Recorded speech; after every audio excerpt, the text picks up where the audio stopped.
In 1750s India, a young company clerk named Robert Clive found himself almost by accident commanding troops in a conflict he had no formal training for.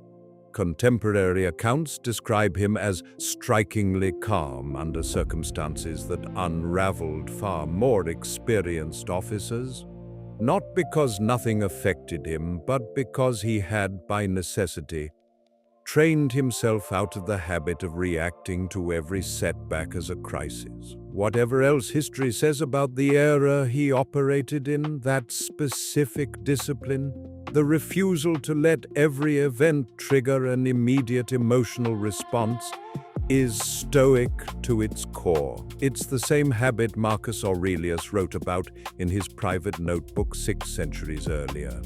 And it's the same habit that one way or another sits behind almost every British figure who went on to shape the modern world. Its laws, its language, its institutions, its idea of what a person under pressure ought to look like. Because here's the thing nobody tells you about the British character. Keep calm and carry on wasn't just a wartime poster. Stiff upper lip wasn't just a stereotype. They were the public face of a much older philosophy, one written down 400 years before Britain existed, by a crippled slave in Rome named Epictetus, and later by an emperor who kept Epictetus's teachings by his bedside. Somehow that philosophy ended up governing the temperament of an island that would go on to draw the map of the modern world. Today we're going to find out how you can put the same discipline to work in your own life. Most of what disturbs you isn't the event. Marcus Aurelius insisted entry after entry that it's not things themselves that upset us, but our opinion about them. Remove the opinion, and most events shrink back down to their actual size. Information to act on, not emergencies to panic about. Epictetus said it more bluntly. Decades before Marcus was even born, men are disturbed, he wrote, not by things, but by the views which they take of things. He'd been a slave.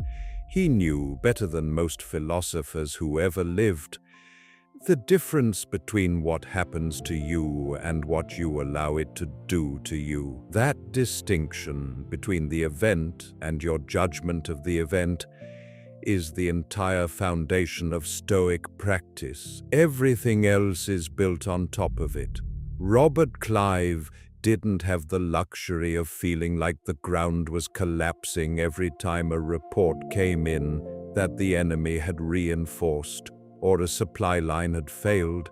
If he had, he'd have made worse decisions faster and probably lost. What steadied him wasn't confidence that things would go well. It was the trained refusal to let a piece of bad news become a 5-alarm fire in his own head before he'd even worked out what to do about it. That's the first move. Not optimism, not denial, just the pause between the event and your reaction to it. Long enough to ask, what actually happened here, and what does it actually require of me? Know what is yours and what isn't. Epictetus opened his entire handbook, the Enchiridion, with a single idea, and if you only ever remember one piece of Stoicism, make it this one. Some things are up to us, and some things are not up to us. Up to us, our judgments, our choices, our effort, our own conduct. Not up to us, other people's opinions, the weather, the outcome of a battle once the plan is set in motion, whether the world is fair. Horatio Nelson understood this without ever reading a word of Epictetus. At Trafalgar, once the fleets had committed and the signal flags had gone up, there was nothing left for him to control except how he and his men conducted themselves in the next few hours. The wind, the enemy's formation, the outcome, none of that was his to decide anymore. So he didn't waste a single ounce of energy wrestling with it. He gave his attention entirely to what remained inside his control, and he let the rest of it go. Most people do the opposite. They pour their energy into the one thing they can't touch, what someone else thinks of them, whether the economy turns, whether the diagnosis comes back clean, while the one thing that's actually theirs to run, their own next action, sits neglected. Sort your day into those two piles. What's mine to decide, what isn't? Then stop spending your attention on the second pile. That's not resignation, that's where all your power actually lives. Reacting is automatic. Responding is a skill you build. Nobody is born pausing before they act. It's trained the same way any skill is trained. Badly at first, then automatically, if you practice it enough times under real pressure. Every setback that didn't destroy you was, whether you noticed or not, a training rep for the next one. The Duke of Wellington built an entire military reputation on this. At Waterloo, with his centre under sustained French assault and officers around him losing their composure, witnesses describe him issuing orders in the same flat, unhurried tone he might have used discussing the weather. That wasn't a personality trait he was born with.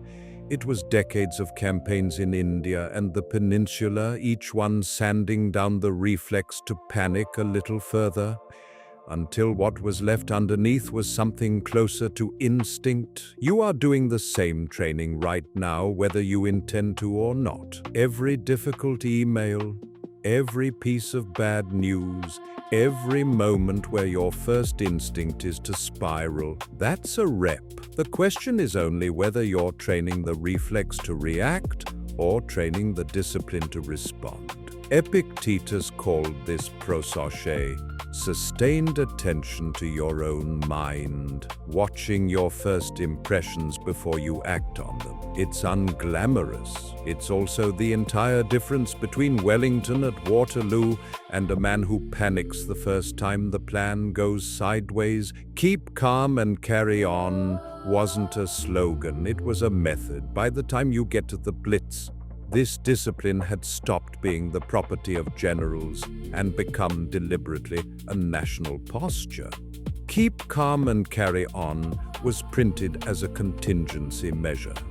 But the phrase caught something that was already true of how the country had been asked to conduct itself for 2 centuries. Stiff upper lip wasn't about suppressing feeling, it was the outward form of an old Stoic instinct that whatever is happening to you, your conduct remains your own to command, and you don't hand that over to circumstance. Winston Churchill, addressing a nation under nightly bombardment, wasn't telling people nothing terrible was happening. Everyone could see the terrible thing happening. He was doing something closer to what Marcus Aurelius did in his notebook every night, separating the fact of the danger from the response to the danger, and choosing deliberately which one would govern the next day's actions. That's what carry on actually means, properly understood. Not pretending things are fine. Doing the next necessary thing regardless of whether things are fine.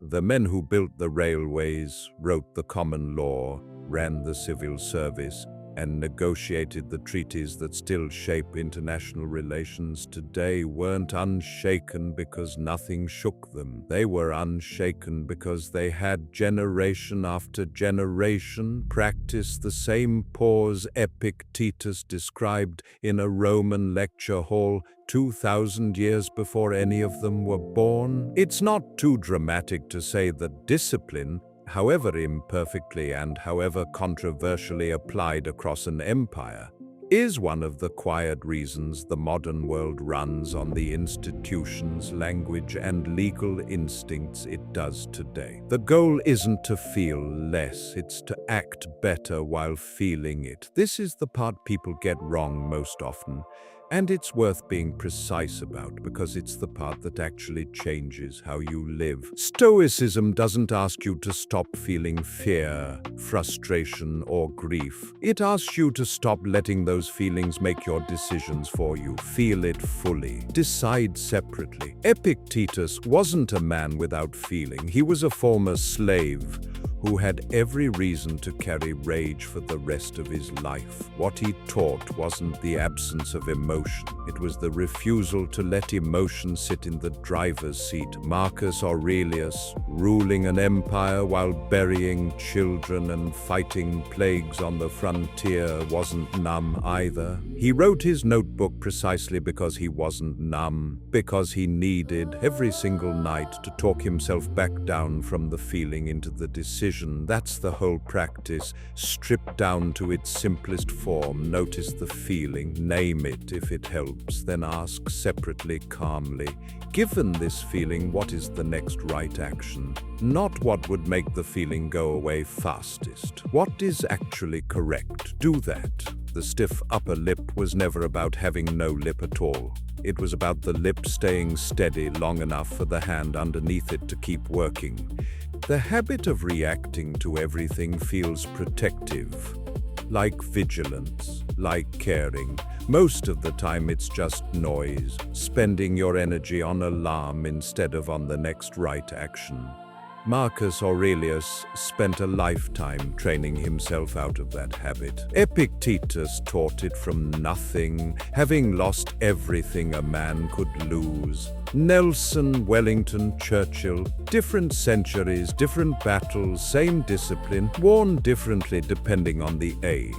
It never fully left any of them. It doesn't fully leave anyone, but every day you practice the pause instead of the reaction, it gets a little more automatic. Keep calm, carry on, not because nothing is wrong, because something almost always is, and the work still has to get done regardless. That was true in a Roman study, on the deck of a warship, in a bunker, under an air raid, and it's true at your kitchen table this morning.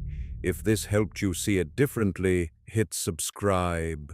There's more where this came from.